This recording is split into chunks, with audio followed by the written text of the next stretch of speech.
Each year, Microsoft Research hosts hundreds of influential speakers from around the world, including leading scientists, renowned experts in technology, book authors, and leading academics, and makes videos of these lectures freely available.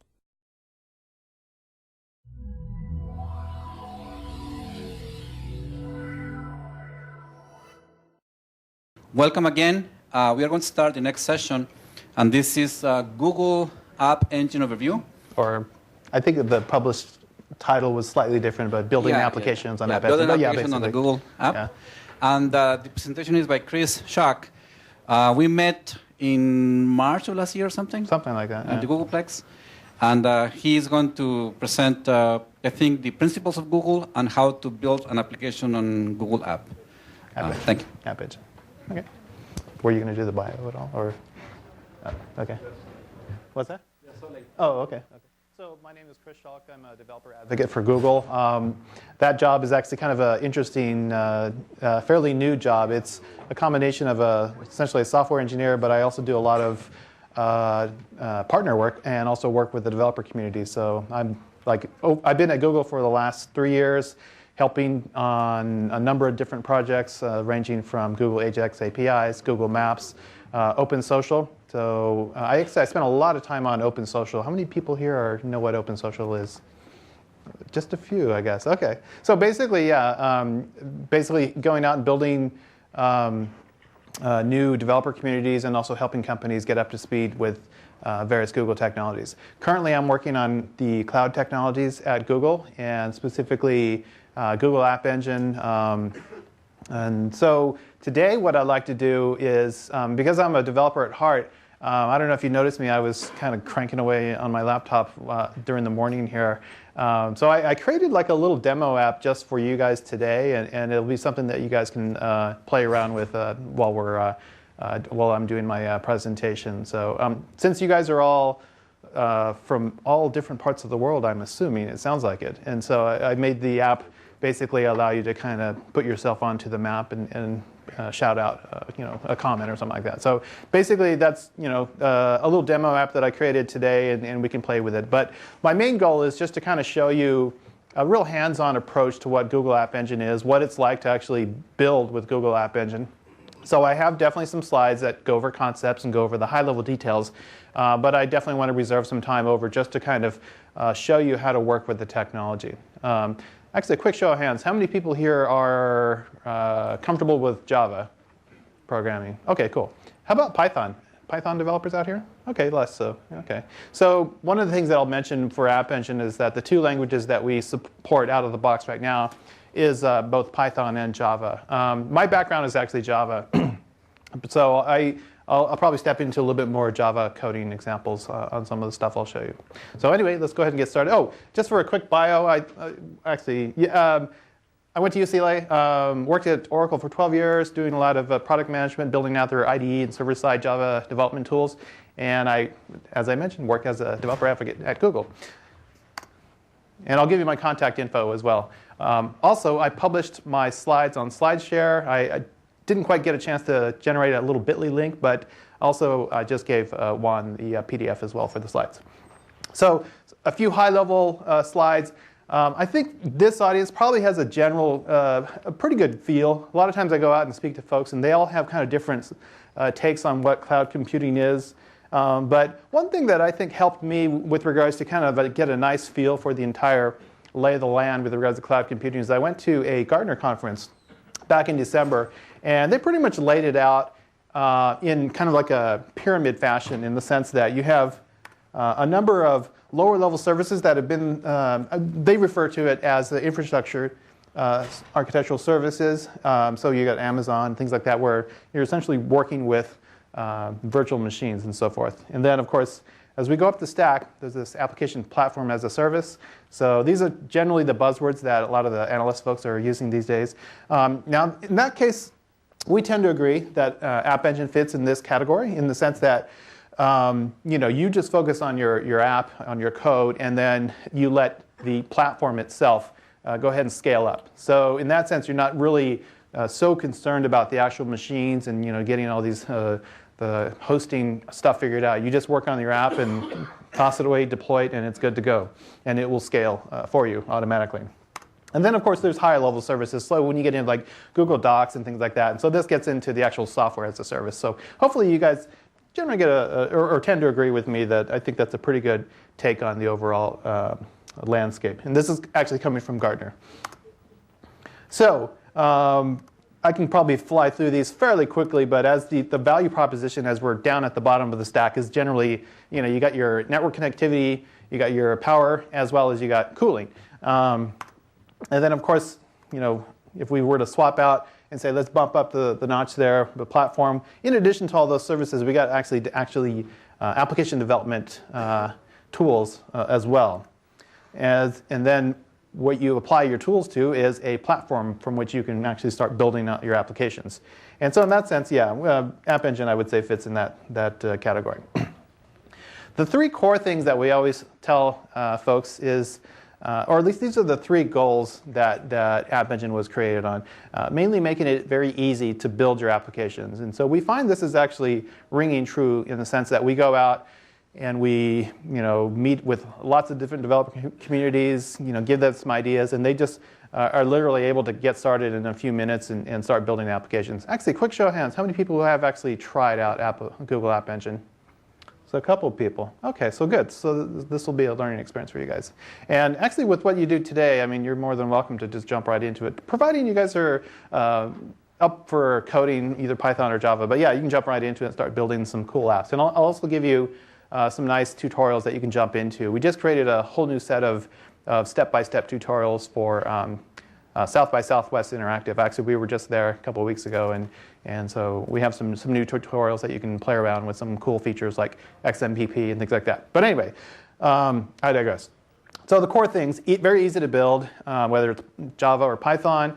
And then maintain, so like there's a whole host of like platform-related tools where you can go into a dashboard and manage the health, just kind of check up on the applications. And then, of course, the scalability is something that you get essentially as part of the platform. You don't have to worry about provisioning a bunch of stuff. Now, you do have to kind of keep in mind like the growth of your app. And so like there's definitely like a free barrier where you can just create an app and post it, and you'll have like a good deal of usage without even paying a cent. But then if you start getting a lot of hits, you'll get to a point where we will let you know that, hey, you'll want to go ahead and enable billing if you do want to continue to scale up to your user standpoint. So, but it's a very easy process, and I can show that in a little bit more detail. So just some high-level numbers as we're getting started. We have a community of over 250,000 developers. And these are all guys developing a lot of different types of applications. A lot of the apps that we've found have been fairly popular. It tends to be either they're mobile or social or a combination of both, in the sense that especially with the social explosion of all these different applications where they're manifesting themselves on Facebook and MySpace and all those just different social sites. The back ends to these, a lot of times we're finding that developers are very happy with just creating like a Google App Engine backend to serve as like a data store for these things. Okay, but that's not to say you can build really anything you want, whether it's front-facing complete web sites or just back-end data services. So you can create like whatever, any types of like JSON or SOAP types of services in the background. And then of course, as we've grown over the last 2 years, the overall daily page views has now maxed out above 250 million. So basically, App Engine is continuing to grow. It's getting bigger and bigger, a larger developer population, as well as a significantly large bit of usage as well. Okay, here's an example. Actually, it's kind of cool because I don't know if you've ever seen this application called Wordle. It's actually written on App Engine, but if you want to take just a chunk of text or a web page or whatever and dump it to this website, it will give you like a nice word cloud. And so in this sense, if you look up the App Engine, like the source for this word cloud is actually the Wikipedia entry for App Engine. So in that sense, I think it's more or less correct in the sense that it's App Engine, it's meant to scale, ease of use, and so forth. Actually, I just wrote like an internal survey, and we'll be doing an external survey as well, where we had also numerous bits of data, and just for fun, I injected some of the responses from the survey into those word cloud generator, and it was kind of like a nice way to visualize a body of text, but you get the basics of it just by quickly visualizing it. Here are various App Engine partners across the way. Some of them obviously now I should say that a lot of these companies, they're not necessarily using App Engine to run their entire web infrastructure, but they do use App Engine in various components. Like Best Buy, for example, they created some various services within their overall infrastructure and so forth. Other companies, like Social Walk, they actually won an award last year, 2009, in TechCrunch. They actually based their entire architecture, which is essentially like a social network with some really cool integration features with some of the other like Google apps and things like that embedded into that. And they actually based it entirely off App Engine. And so anyway, some pretty cool partners that we're lining up. As I mentioned, since social networking is extremely, is very popular these days, some of our most prolific and successful App Engine developers are using essentially, App Engine's ability to quickly scale, and they can create like some cool front end. So, for example, BuddyPoke, they have, or at least there's pretty much one main guy who I interact with, and he's been very successful both on Facebook, on a number of other sites, where he has like a nice little avatar, kind of a little game kind of social interaction, and he basically uses App Engine for the background. And so in this case, this one app itself, just to give you an idea of the overall size, it's over 62 million users, and it continues to grow substantially. So here's another example of a fairly recent partner that came up to speed on App Engine over the last few months. It's called Gigya. And the Gigya actually, the cool thing about them is that they tend to have promotional or event-based content that comes up, and so they'll actually have a spike. And so this is kind of like why I'd like to kind of show this in the sense that they're able to manage like these, one-time event-based, masses of traffic fairly easily by using the App Engine architecture. So in this case, here's one example where we're starting pretty much at nothing, and then some kind of like sports event or some kind of topical thing pops up on one of the websites that's using App Engine, and basically it's just able to jump in and scale right away. And so it's a nice quote from the VP of Research Development over at Giggle, just basically mentioning that he's very happy with the capability of App Engine to be able to scale right there on the dime. So some of these slides, I think, if you're into cloud computing, you more or less get the gist, but these are kind of like what we've also, I think, hold true and dear in the sense of why we think App Engine is a compelling environment. In the sense that, if you go back a little bit, as you were before the whole buzz of cloud computing, you obviously, if you had some services or websites you needed to get out there, it tended to be a fairly manual process, and you would have to go out and provision your own kind of stuff. And so all that stuff tends to add up in the sense that you can start doing all this management and stuff. So as you probably have gone through, just dealing with these different costs, that's hence why the whole move towards cloud computing. So whereas, as you can see, like maintenance and traffic and then upgrades of your overall environment. So in a nutshell, App Engine does provide like a nice entire development environment, development and deployment platform in a box. Okay. So let's jump into a little bit more on the details. So far I've been very high level. I'm going to start kind of getting into more of the nitty-gritty, and then I'll finish up with just doing a bunch of demos, and I'll show you how I built that demo application for today.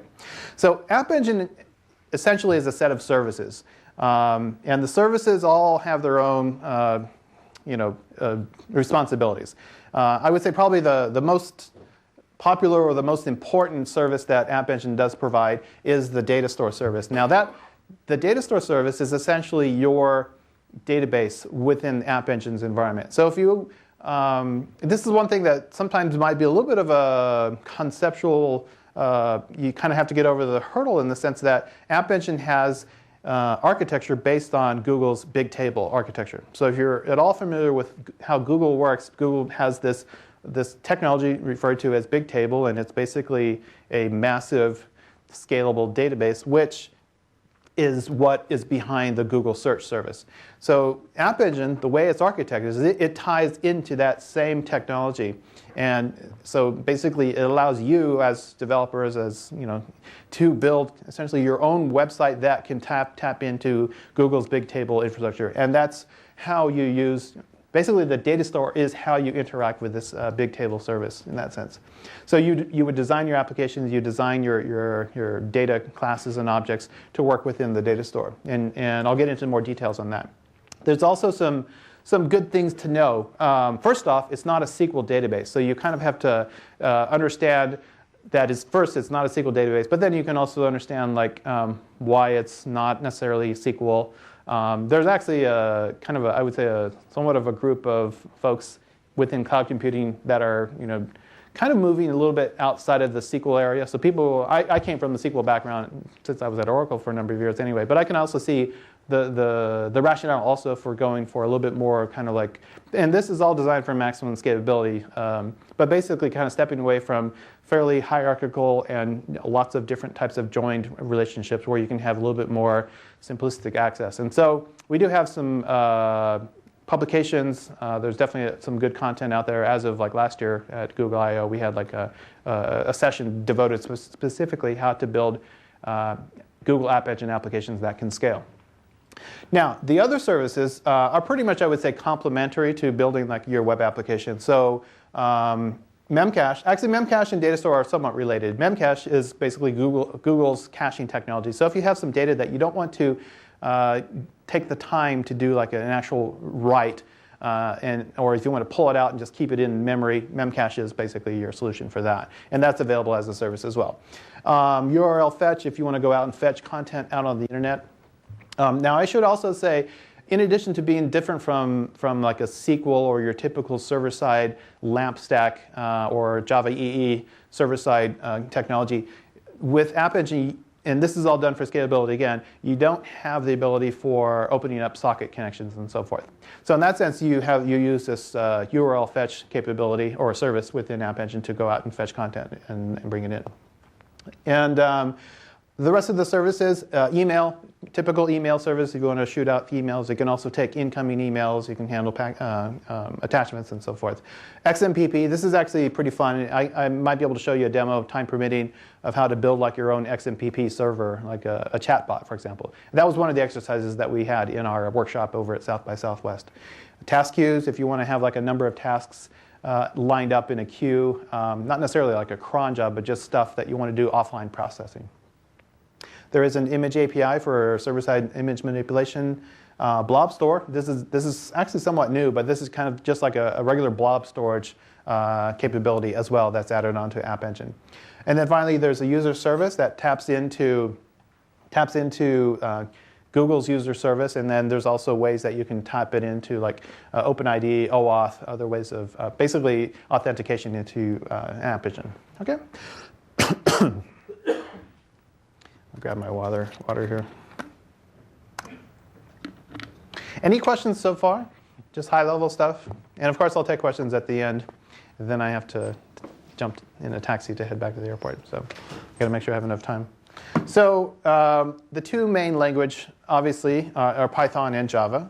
Python was actually first. And as you may have heard, Google is or has traditionally been a very Python-centric company, but I would say over the last 5 years, there's been an equal and very strong Java component within Google's overall infrastructure technology. So I think what we have now with App Engine kind of mirrors what the internal expertise at Google is as well. Of course, Google has a number of other stuff with various languages like PHP and Ruby and so forth. Okay, so now as far as for folks on the Java side, as you can see, basically the core technologies or core standards within Java, like serverless, JDO, JPA, Java Mail, and so forth, are all supported within App Engine's API. And I think I touched on most of those already.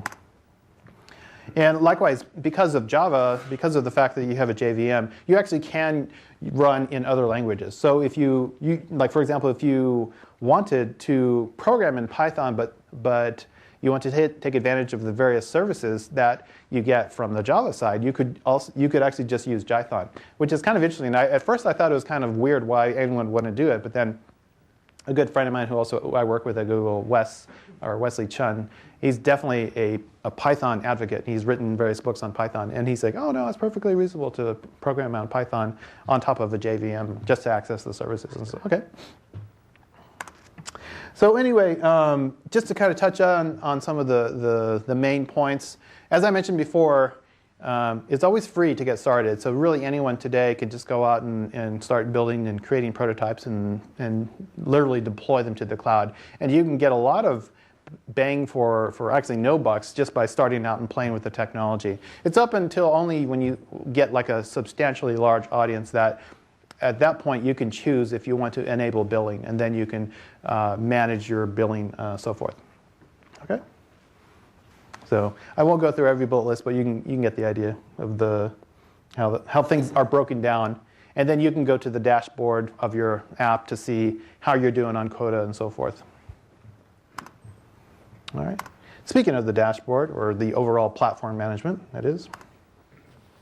So when you create, and I'll step through this shortly, but basically when you create your app, you first create it locally, and in that sense you kind of have like a local running or local runnable instance where you can test it, and you don't have to be connected to the cloud or anything like that. So you can go through, create your app, start building out the functionality, and you even have a local data store instance, and you can start testing out the app as if it was actually running in the cloud. But then when you get to the point where you want to actually deploy the app to the cloud, what you would do is you first create the application itself in the cloud, which means you go to App Engine's online service, appengine.google.com. You go ahead and give it a name, and then you create this empty stub app. And then once you build your local app, you can then deploy it up to the cloud. And this is all done fairly easily using the various tools, whether you're on Python or whether you're on Java. So that's basically the process by which you create a cloud app, an App Engine app for the cloud. Once you've deployed your app and it's live and receiving traffic and so forth, you can then go back to your App Engine dashboard or console of your deployed app, and then once you go there, you can see, okay, here's my traffic, here's how, basically, at a glance, I have all the data that's associated with this app. I can see my data store usage, I can see the number of population actually hitting the app, and then you can kind of filter down on the various services that you're using. So whether you're using email or XMPP or all these different types of services, you can drill down and get all the granular data that you need. Okay. There's also even historical data, so if you want to see how things have been running over time and stuff like that. Now, incidentally, we actually use this same app when we're just kind of monitoring the entire system. And so when we're working with partners, for example, on helping them out with their applications, they just give us their application ID and we pull it up and we can see the same exact data that they see, and we can help them continue to work out any kinks that they see. Okay. Let's jump into the tools for App Engine. Now, for those of you on the Python side, there's actually it's a nifty little tool that was created. I think the first one was for Mac, but there's now been subsequent ports for Windows, and I think there's also a Linux one. But basically, it's called the App Engine Launcher. And when you download the SDK, you can download the launcher as part of it. And what this allows you to do, in a nutshell, is one, you can very quickly create a stub or like an empty app. And then, as you can see, it's got some little buttons on there where you can start and fire up the app locally. And you can also access a local console for the application as it's running locally just by clicking on one of these buttons. And also, as you see over to the side, there's kind of some, I had a pointer up here. Oh, here it is. You can actually see over here, there's some buttons over there that allow you to take the app and deploy it over to your server-side instance of your cloud. And so, anyway, I'll show you how that works pretty easily. Now, I think I've touched on this once or twice. As you're running locally, the cool thing is that, as you can see here, it says localhost. You can continue to manage your local instance. So it's kind of like your own mini version of the cloud service that you're running in the cloud. But in this case, you can do a lot of debugging without even have to be connected to the cloud. So in this sense, you can have your local instance of your data store, for example. Same with Memcache and so forth. So this is extremely useful as well. And it doesn't matter whether you're using Java or Python. It's all the same. Now, for your Java users, we do have a Google-developed plugin for Eclipse, and then there's also some open source or various other plugins for other environments. So, like for example, NetBeans. There's a plugin for NetBeans. I think there's also one for, where is there one? I have to forget. Well, I know for sure we have NetBeans out there, and that was basically just created out in the community. And then this particular plugin for Eclipse, I'll show you in a second, but basically it makes both the creation and the deployment and the debugging, all those aspects, very easy to do in an Eclipse environment. So file new web application, and then you can debug it locally. That fires up the local, in this case, the local server is Jetty, actually. And it runs Jetty locally, and then you can debug it and then deploy it to the cloud. So just to kind of review a little bit, back in April of 2008 was when it was actually launched. And that was just for the Python-only version. And some of these services, it was fairly limited, but you had the data store, and then not too long after that, Memcache, images, and various other features. I won't read them all, but basically, the main point here is that App Engine is a continuously evolving technology that's getting more and more powerful. And we have a whole list of stuff that I can't necessarily tell you about, but basically there's a whole bunch of really cool features that we're working on that we're continuing to add on for App Engine. So once you jump into the App Engine development environment, you can expect just a continued stream of updates and new functionality. So we find that our users are actually very impressed and quite pleased by all the stuff that continues to come down in the pipeline. Also, we just celebrated a birthday yesterday, and so there's a blog post about it, and so it just touches on kind of like the overall growth of App Engine. So it's a fairly healthy angle, I guess, or a slope of overall App Engine users over the world. And that's the blog post that just went out yesterday. So let me jump in and to show you how to actually work with App Engine. So what I'll do is I'll first do some basic stuff. So I'll go to the App Engine site. I'll show basically how you get started and build App Engine, or at least register and start creating these stub empty applications. And then I'll switch over and fire up the local app launcher. So I'll create like a very simple, just for scratch app running locally, and then depending on time, I might deploy that, or I can create another one and deploy that to the cloud. And then I'll do both the Python and the Eclipse side. So I'll show you the Eclipse plugin as well. And then I'll show you the demo app that I created earlier today, which you might have an interest in seeing what are the different moving pieces that I created. And then the other thing I wanted to show you is that because we had this hackathon at South by Southwest Interactive, we have some new sets of workshops. We refer to them as code labs. And so these code labs basically provide step-by-step instructions on how to use different Google technologies. So I'll show you the site, and we have a App Engine section where we have both Java and Python, and they're more or less parallel. So you get to do like the same types of exercises, but you can just choose whatever you want. So I'll step into that, but I think that's pretty much going to eat up, I don't know, whatever, a certain amount of time. I just have to make sure I don't go too late. But any questions so far? Yes? We listened to the previous talks. We were told how we could get hundreds and thousands of servers. Can we get hundreds of thousands of servers from Google? So I can repeat it. Yeah. So correct me a little bit, but basically you were saying in previous talks you can get hundreds of thousands of servers? Instances. Okay. Are you asking if App Engine can scale to large numbers in general? Let's imagine we had a Python or Java version of Blast. Could I do the corresponding Google Blast to compare with Azure Blast and cloudbursts, which are whatever the Yeah. Well, yeah. I mean, what you're getting at is basically at its core probably the key thing that is of value, in the sense that you don't have to worry about like hitting like an upper limit on what you know from a scalability standpoint. So we haven't really had any instance of any customers that maxed out us. I mean, Google's infrastructure across the board is actually quite extensive globally. So in that sense, we're tapping into that. And Google's overall cloud infrastructure is already supporting, the various Google Docs and all these different services. So it's tapping into what's already a very large infrastructure as well.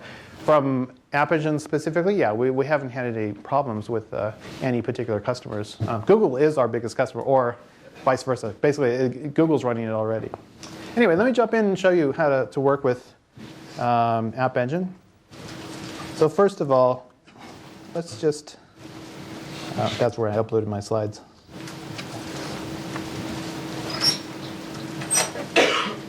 So the very first thing you want to do, actually let me just switch over to my other browser.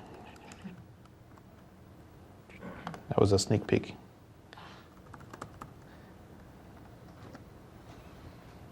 Okay. This is my external account. So as you notice, I went to appengine.google.com, and then I logged in with my Google password. And then at this point, I'm faced with kind of a registry of applications that I have. So in this particular application, these are basically all the various applications that I have running. Some of them are quite old, and then so you can go through and create your own. I'll just show you that right now. So let's go ahead and create an application. Incidentally, you get 10 apps to start out with. And if you put in a request, you can actually bump it up. But you can actually also get a lot of mileage out of that first 10, because you can have versioning. You can completely swap out and replace it with apps. Now, the first thing you do when you're creating an application is you just figure out if an app is taken already. So for example, if I wanted to check if Cloud Futures Wall is available, and it'll say, darn, it's not available. That's because I already took it earlier anyway. So, but if I were to say, let's create, something slightly different, and say it's available, then I can just say Cloud Futures Wall again. You go through and create your app on the fly, and then once you hit save, I won't do it for this case because I don't really want to burn up another app, but you have like an empty stub app. At that point, you can go in and on your local client start creating an app and testing it, run it. And then when you feel that it's in a state that you want to go ahead and push it out to the cloud, you essentially click on and upload, whether you're using the Eclipse plugin or whether you're using the command line utilities or the App Engine launcher. Okay, so I'll take a look at this really quickly just to show you the app that I created today for this little demo. Just to give you an idea of what it's like to look at the dashboard, and then I'll switch back over to client development. So this is an app that I built today as right there in the seed, and the main thing here is that, there I can see at a glance the overall performance or the incoming traffic for the app, which is not very much over today, just me kind of hitting it. I can go into the quota details, and in this case, I can see in a very granular sense, all the different services that are being utilized by my app. Now, if I don't program in these services, then nobody would actually have the ability to use them. But typically, when you get more complex, you're going to be using a number of services, and you'll want to kind of keep track of like how the quota is. Now, as I mentioned, and I showed that first set of quotas, like you can get a lot of mileage without even paying anything at all. You get basically a free set of usages for creating simple apps, using the data store and so forth. But you will start seeing some red lines once you start hitting those maximum amounts, and you can actually get like an exception thrown if you go over quotas. But that's when you'll know about it because you'll see it right there. Plus, you can actually then say, let's go ahead and turn on billing, and then billing will allow you to continue to scale. And then you can basically control how much you want to pay. So you would never get stuck with a massive bill just because the thing went crazy without you, like overnight. You can set continual gradual limits on how much you want to continue to spend. But anyway, if we're getting started, it's very simple. Just a few other quick things that I look at. Logs, you can go through and see all the different types of logs available, whether it's simple debugging information.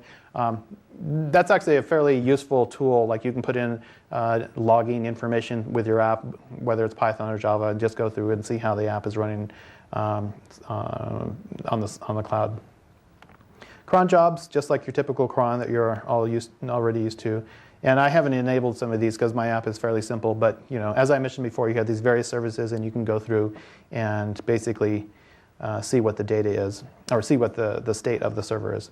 Now, in this case, this is actually my data store instance of this particular app, which happens. I've defined it to have it's an object which takes various fields. So in this case, I've created an object that allows me to go in, and I have my name, my address.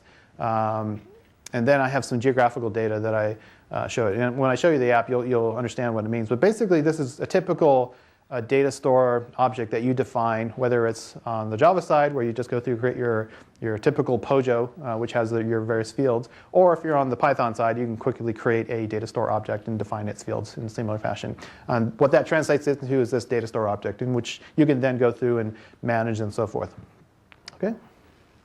So let me jump back, and I'll go to on the client side. Now on the client side, so once you've gone through and you've, say, downloaded the SDK, actually, there's another very important website that I'll show you, code.google.com. How many here is familiar with code.google.com for just general technology about Google? Not so many? Oh, okay, we got a few. I was getting nervous there. Basically, code.google.com, I'll start at the top, actually. So if you want to learn how to use the various Google technologies, you might be surprised if you've never been here. Google, of course, has a search capability, or things like Gmail and Maps, but you can actually use a very rich set of technologies and APIs. So App Engine is just one technology, but if you start looking into whether you're using a technology like, for example, Google Web Toolkit to build front-end web UIs, or Android for building mobile applications. If you start at code.google.com, you'll be able to jump right in there and get immersed in a whole bunch of developer-related information.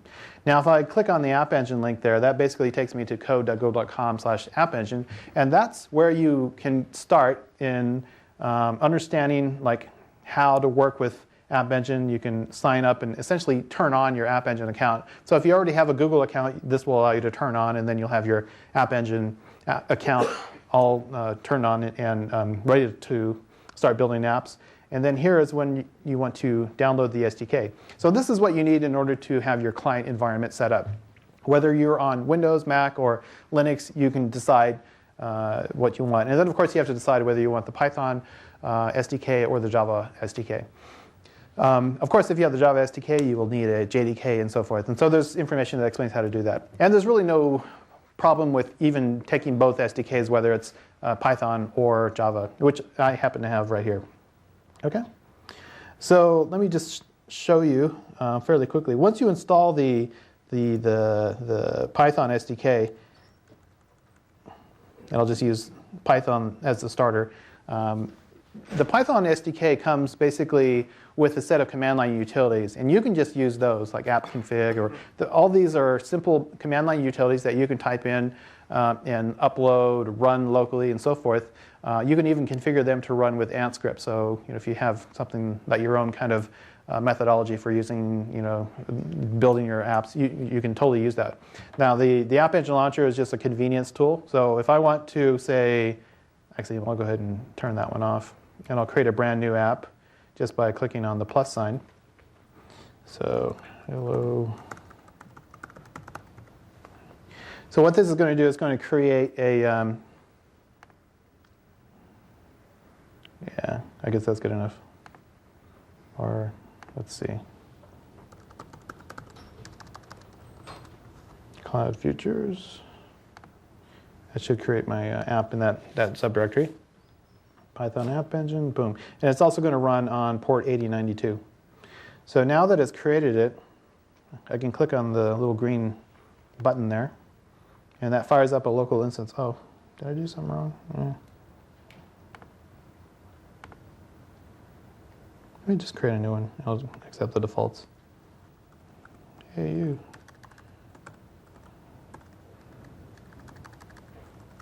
I know, I'll do hola. For one. ¿Cuántas personas pueden hablar español? ¿Hay? Yeah, there's some. Portugués. I falo poco Portugués. So I speak some Spanish. Occasionally I try to present in Spanish, but it depends on how tired I am or whatever the next day. I'm actually going to Mexico next week. We're having a developer conference, and I'll see how much I'll speak in Spanish over there. So I created this application. It's now running locally, and I can click on this browse button, and that actually just allows me to jump out and run this app, as you can see. Now in this case, I'll just jump over to the file system. I think I dumped it to my Xbox, to my desktop. Got video games on the mind. Or where did I put it? Oh, it's right in my home directory.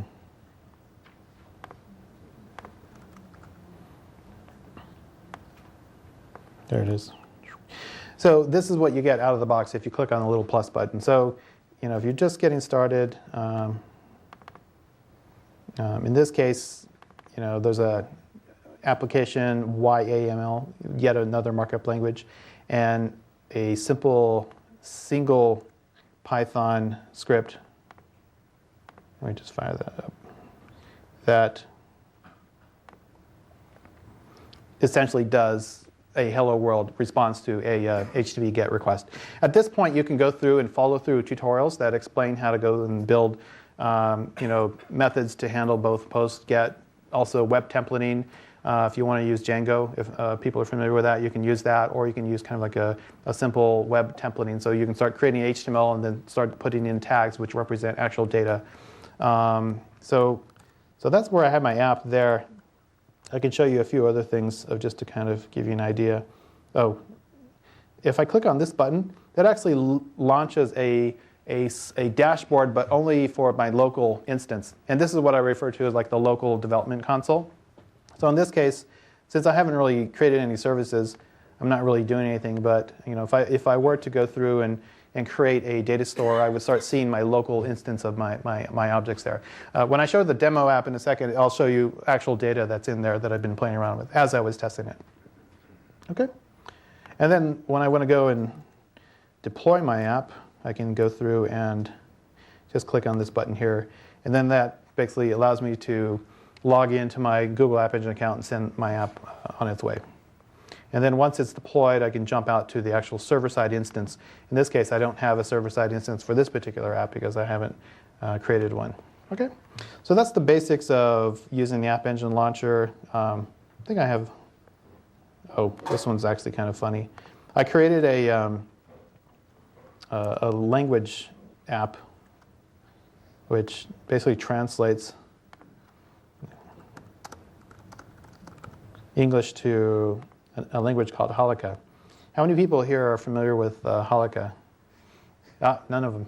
That's because the language doesn't exist. It was a joke, actually, between me and a coworker a few years ago, well, actually in the mid-90s, where he wrote the original version of this in Perl, and he posted it on his company's website, and people started linking to it, and it actually became like a fairly well-known, people didn't realize it was a joke. So as App Engine was getting started, I wrote like a Halakha version on App Engine, and it has its own algorithm for generating basically gobbledygook. And so I actually posted it out to the cloud here. It's Halakha, DICT at AppSpot. And so in this case, and it also learns. So if it doesn't know a word, it will create a new instance of it. And plus I can turn it around and go backwards. But so for the code for this, I put it out there just for people to learn it. But basically, it was also a learning experience for me. Plus, I had a little fun with it because I kind of created like this fictitious language and stuff like that. So anyway, whatever. Another one of these silly. You get a lot of posts if you try the Avatar language. Oh, the Avatar? Yeah, that's right. Avatar, yeah. Here it says it's Jewish law and ritual. Oh, well, I found that out later on. I didn't even know about that. So this was like just a joke back from 1995 or whatever. So, but now we know. I guess I can change it if need be. But yeah. So anyway, I'm digressing. So that's the app engine launcher. Let me jump back into some of the other stuff that I was going to show you. Oh, let's go over to Eclipse. All right, so I happen to have my Eclipse platform here, and I can do a similar thing, or if I want to create a brand new app, I can go through, because I have the plugin installed, I can say, let's go ahead and do a new web application project. And so I can say, hello, Cloud Futures, give it a common package. Now, this is an option, but if you're familiar with Google Web Toolkit, that's a whole body of technology, which is actually quite powerful to build really rich AJAX-style UIs. And you can actually use this within App Engine fairly easily. And this wizard actually gives you the option of just generating a simple starting app to get started. Basically like a little stub app that you can put in some text and it will go back and exercise like a server-side call and then send back a response. For this case, I won't do that. I'll just create a very simple starter app that, as you can see, it's somewhat similar to what the little plus button on the app launcher.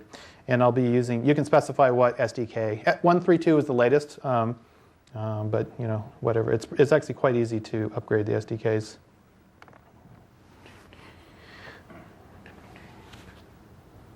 Okay, so there it is. That's funny, I have an I in there. iCloud, oh well. So in this case, let's just take a look at what just got created so we can have a better feel for what it is. So in this case, I created a new kind of stub application. So if you're familiar with Java servlets, it's basically, you know, responding to a GET request. Oops. And the way I want to, before I run it, let me just show you one more thing. So this is very similar to a server-side, like a Java EE application. So an app that you could run, say, on Tomcat or Glassfish or so forth. But there are some slight differences. Over here, you'll notice there's, like, as you would expect, a web.xml, but there's also an app engine-web.xml. So in this case, this is where you can specify any App Engine specific properties.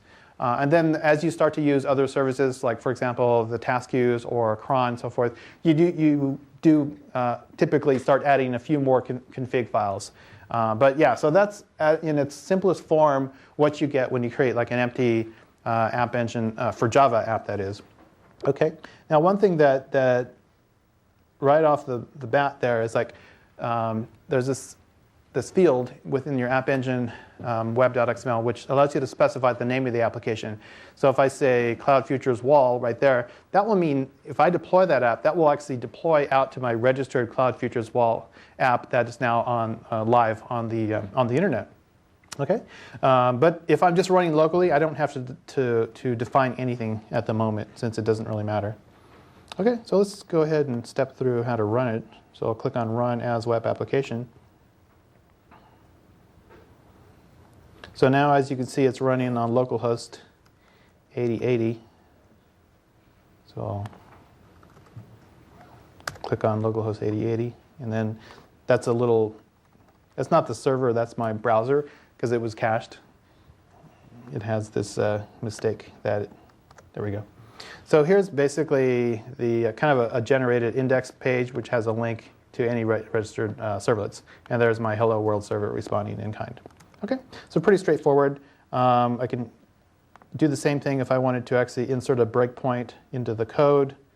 You get the idea, but basically if you're an Eclipse user, I can fire it up locally and say debug as a Google App Engine web application and so forth, and then it will launch the debugger and I can do line-by-line debugging and so forth. Okay, so pretty straightforward.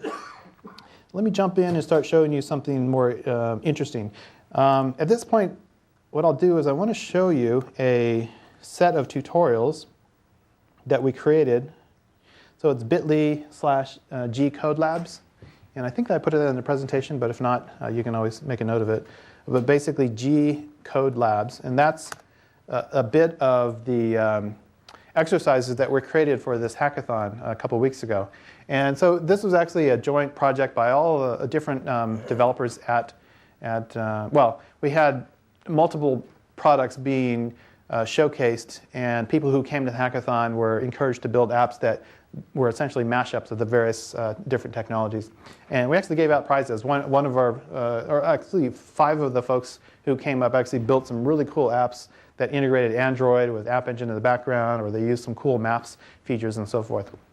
So anyway, as you can see here, there's the App Engine portion of these code labs, which explain how to do essentially some of the stuff that I stepped through already. And then at that point, you can jump in and start doing step-by-step exercises on how to build a simple, it starts off with a guestbook application, which is part of like the getting started guide, but it continues on and shows how to build XMPP, like a little chat bot and so forth, as well as cover some of the other stuff.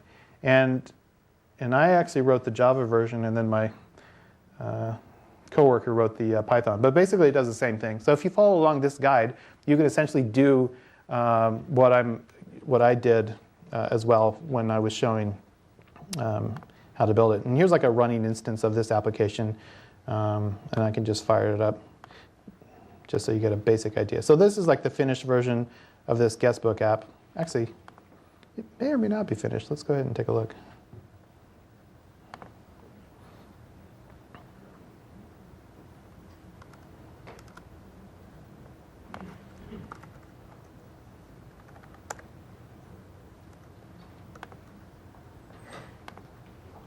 Yeah.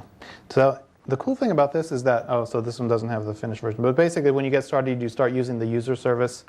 And then if you notice here, if you click on the generated link that allows you to log in as an actual user, you don't actually have to even be logged into Google. You can have this simple test capability where it then goes in and gives you like a kind of like a pseudo local user. So that's just one usage of the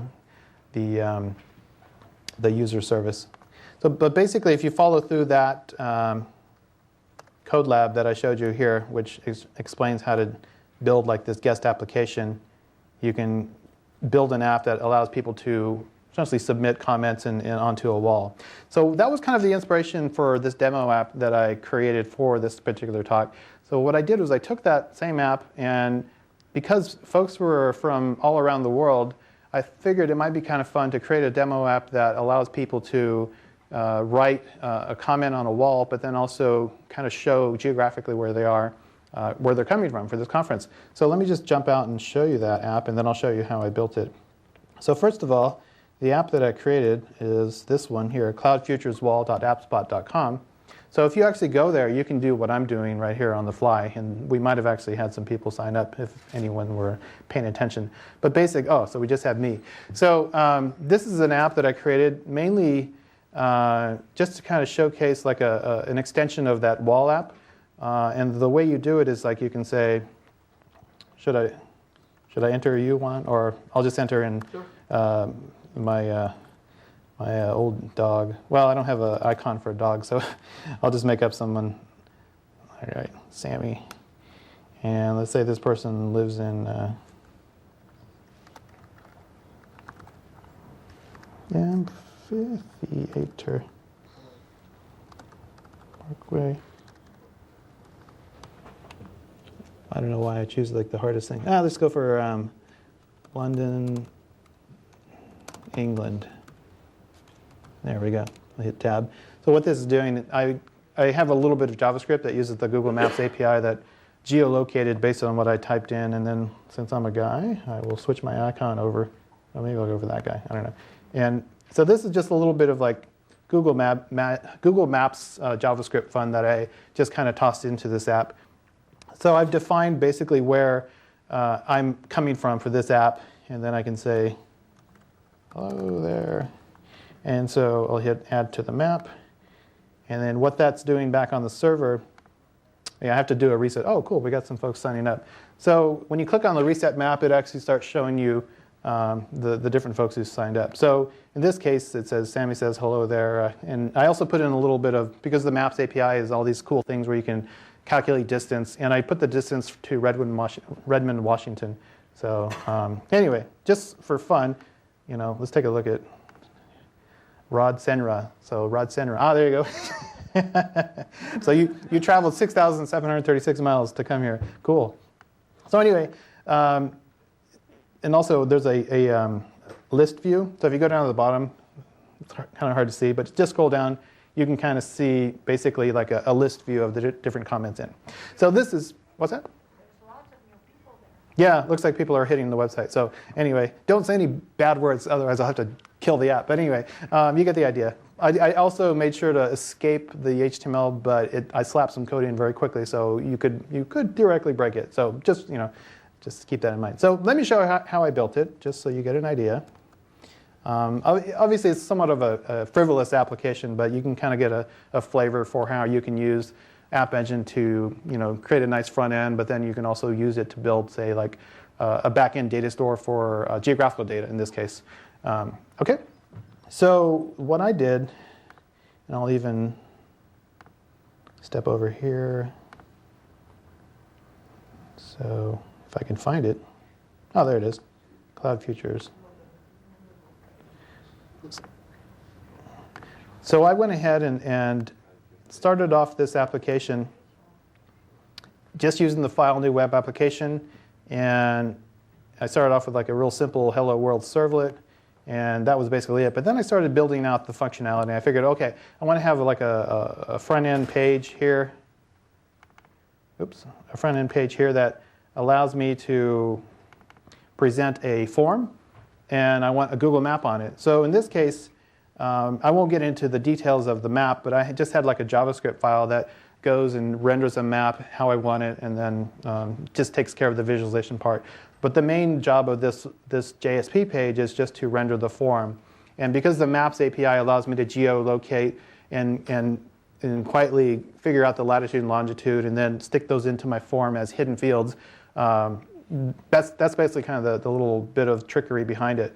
So I have my form, and once I post the form, meaning I submit and add a new contact, that goes onto the server, and let me just show you my code to process the comment. So if someone presses the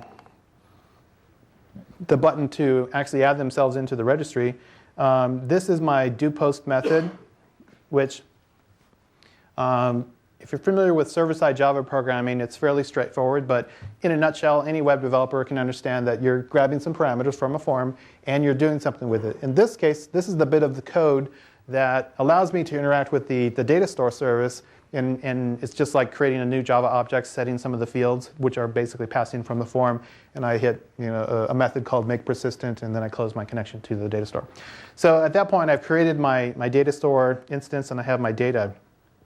Now, if you're curious how I actually render these points onto the map, I can show you. So just to kind of go back to map view here. Now, as the map renders, what it's actually doing is it is actually creating it's creating a request. Uh-oh, did it break already? It's creating a request to go out to, here we go, I'll just, cloud.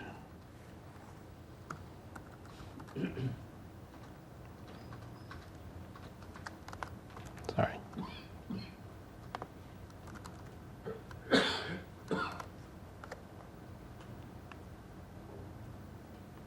I'll also show you the dashboard for this app as well. And then I'll finish up and we'll step into a few more other things here. I'll go into list view. I have a sinking feeling that the app might have some data in there that made it. So anyway, let's jump into the dashboard while we're at it. Oh, before I do that, in order for the map to populate the list, which is currently not quite working at the moment, I'll have to double check on it. I have this URL that I've defined. Right now, there's no security on it, so really anyone can go to /rest, and you can see essentially what the incoming or what the data for the map is. And so this is essentially a JSON stream, and then I use the Google Maps API in JavaScript to take that stream and then render a set of data points onto the map. So in that case, how did I create the JSON stream? Well, basically, in a very simple matter of creating a JSON REST servlet, which I've mapped to /REST. And in this case, the JSON servlet just does a simple query and creates a JSON output string, which then on my client side I can consume inside my Google map and then send it on its way. Okay. So let's go ahead and check out the dashboard.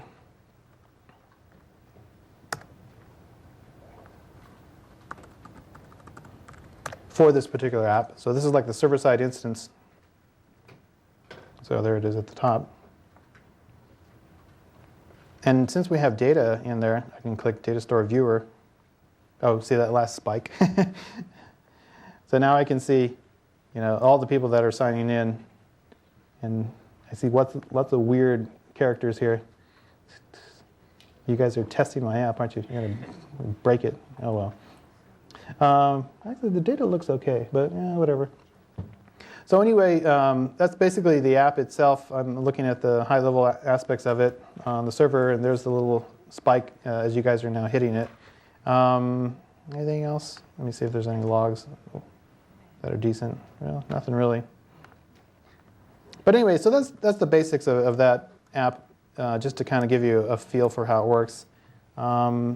It's fairly simple. It just has this wall JSP, which is my front-end form. I have the list view here, which is my comment list. So when you switch over to list view, it's just doing a simple query of the data items and displaying it in a straightforward fashion. And this is very similar to what is in the tutorial that we showed, that I showed a second ago. Okay, and the other thing is, typically what I do is I break down my data objects, and I create like a model project, and then I can create like a set of objects that represent my data, and then some DAO objects, if I want to do a little bit more typical database operations or data operations like insert, update, delete, and so forth. But in this case, I've just created like this single class called comment, and the comment has a number of fields, so author, name, so forth, address, latitude, longitude, icon, and so forth, and then the associated getters and setters. And I use essentially the built-in factory service for instantiating essentially a connection to my data store, and it allows me to query or insert, update, delete, and so forth, just using the API. Okay, so that's that. I'll go back and feel free to play with the app, continue, and I might update it to clean out some of the data or whatever. So anyway, so that's that. Let me jump back to my presentation to see what else I want to show you. I think that was it. I have a few other demo apps that I've created just for fun. One is called Plain Crazy. And this one I created a while back, which it has integration with social. There's some social features. So I can jump out to the live instance of it. So I created this app last year, which showed basically how to interact with different services. And the main technology that I used in this case was Google Friend Connect. And Google Friend Connect is kind of a neat technology that allows me to push out events and so forth. Or the coolest thing is I can log in with a number of different online credentials. So whether it's OpenID directly or Yahoo, Twitter, and so forth. So for this one, I'll just go ahead and log in using my my Google credentials. And then the main point here was just to kind of show like a nice UI front end, which also integrates with, oh, did I kill my browser? Oh no, there it is. Which integrates with the various online services. And Google Friend Connect is pretty cool in the sense that it allows me, as I mentioned, to federate out different events. So in this case, the main point of this app is that it shows how to use the email service. It shows how to actually integrate with different users and so forth. I can create like activity streams. And the main usage pattern here is I just select like an airplane as my favorite airplane. And then I can take this particular event and post it out to other social networks that are connected with me. And so behind the scenes, what it's using is a set of APIs that are called the Open Social Java Client APIs, which allows me to make like a connection out to various other sites and then post activities and so forth. Okay, So I won't get into all the details, but you can get the general idea. I've also open sourced this as well, so you can play around with the code directly. But plain-crazy.appspot.com, and it's a Java app, but depending on time, I was possibly thinking of working with one of our Python guys to create like a Python version. Okay. So I think I've showed most of the things that I wanted to show. That was the URL if you want to try out some of those new code labs. And of course, there's the App Engine portion of it directly. And then I showed basically how this one works. So that was just a simple wall demo that you can play around with. I might have to fix it now. And some main places, as I mentioned before, code.google.com/App Engine. So if you want to get started, that's where you would go. And then there's just some cool blog posts here, like for example, the main blog for App Engine, which provides like the latest information of all the stuff that's going on, as well as even if you want to drill down into specifically like Java persistence. So there's a blog there that's running by the community. Okay. Now contact info for me, basically that's my work email. So feel free if you have any questions, if you feel like trying out App Engine for your company or whatever, you can always just ping me if you need any particular help.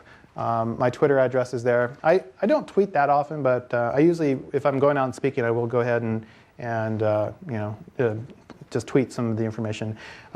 I provided slides also to Juan, but I also posted them on SlideShare. But I don't have the link. But if you, I will post the link to my slides also on Twitter, so you can get from there. Okay. Any questions? Yes. Okay. That's okay. I repeat I it. think he wants to record it or Yes, not? so basically, if you could repeat the question. Yep. Oh, That sounds good. okay. I was just curious. This was a very interesting talk. Mm-hmm. But I was curious, in the middle you mentioned something about there is an increase in Java coding in Google. Why would that be?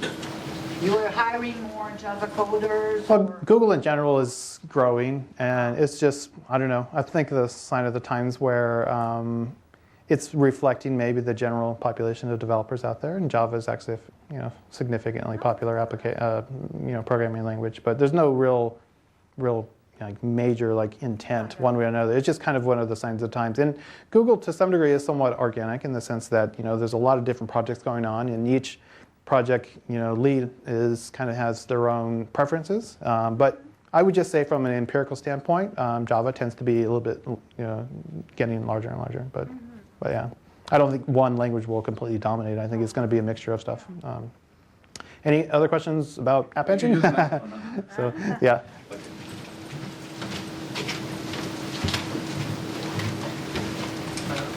I didn't hear the very front end part of the talk. How does the App Engine store the data? Do you have some database to store? Oh, yeah. So I got into the data store. So App Engine, as I explained before, has like a set of services. And these services are essentially tied into the same infrastructure that Google uses. So Bigtable is kind of the internal name of this storage technology that Google uses for the overall search technology. The data store is essentially an interface by which you can, or really both internal Google or external folks can use App Engine to utilize this same data storage capacity. Now, Bigtable is not a SQL database. It's kind of like a different animal, but it's designed in a way to have maximum scalability. And so in that sense, if you learn how to work with the Bigtable or the essentially data store technology, you can essentially design an app that has a very scalable app, but it is different from your typical SQL database. Okay. How about the performance? Is that slower than SQL? Whenever you do like a Google search, you're basically accessing the same infrastructure. So it seems to work okay for Google searches. Now, of course, there are, and I did mention there's follow-up information on how best to scale your data store usage or your apps that use data store. There is I may not have included the link, but if you Google or use any search engine, Google I/O presentation that one of the guys who wrote the original data store API, he has some very good tips on how to write your most scalable applications. Again, that's a presentation that was given last year at Google I/O. And I believe his name is Brett Slatkin, was the guy who wrote that particular presentation. So it gives some good advice on how to write scalable applications that can have essentially maximum performance. Yes. If I have a very CPU-intensive application like a video encoder or something like that, is Google App Engine for me, or should I go down the stack to Amazon or someplace? You can use it. Probably I would say you can try out either one, and see what works out. As I mentioned, since Google App Engine is so easy to get started, you can always prototype and see if it works. CPU intensive stuff will, you do have a quota on CPU usage for your free usage, but if you're still able to find out or process enough, without even running into the billing threshold, then that might be helpful, at least from getting started. But yeah, you can do it, but you will, at some point, if you're doing maximum, really high amounts of CPU processing, you'll run into the threshold where you'll need to decide if you want to turn on billing to continue to process your server code. A completely different question. I couldn't help notice that one of your presentation was for a VC company on your folder. What kind of comments do you get from these people? This is basically innovation platforms that you're doing. So what kind of comments do you get from VCs or startups? Well, so just so we typically will give presentations to a wide array of companies, whether they're large or small, and VCs are definitely in the mix there. Comments from them. Sometimes I would say the VC community is not quite aware of this technology because a lot of times they're dealing more on the, or the other thing that, and this is something that I'm pushing for at Google, is that we tend to be pretty good at reaching out to the mass of developers, but we don't quite give like higher level white paper type of content out there just yet, but we're working to address that as well. So that way we're also reaching out to the folks who are not in the trenches writing every single line of code, but we're also providing kind of the higher level architectural, key points of these specific technologies and how you might use them in different capacities together or even alone. But yeah, the VC community, I would say in general, probably are not fully aware of like the nitty-gritty stuff that we tend to post, and so they are sometimes surprised at some of the stuff that you can do with App Engine, as well as some of the other Google APIs and technologies. Yes, we have a question back there. So I wondered if you supported map bridges. So yeah, that's a fairly common request, and I don't think I can comment publicly, but we're definitely aware of it.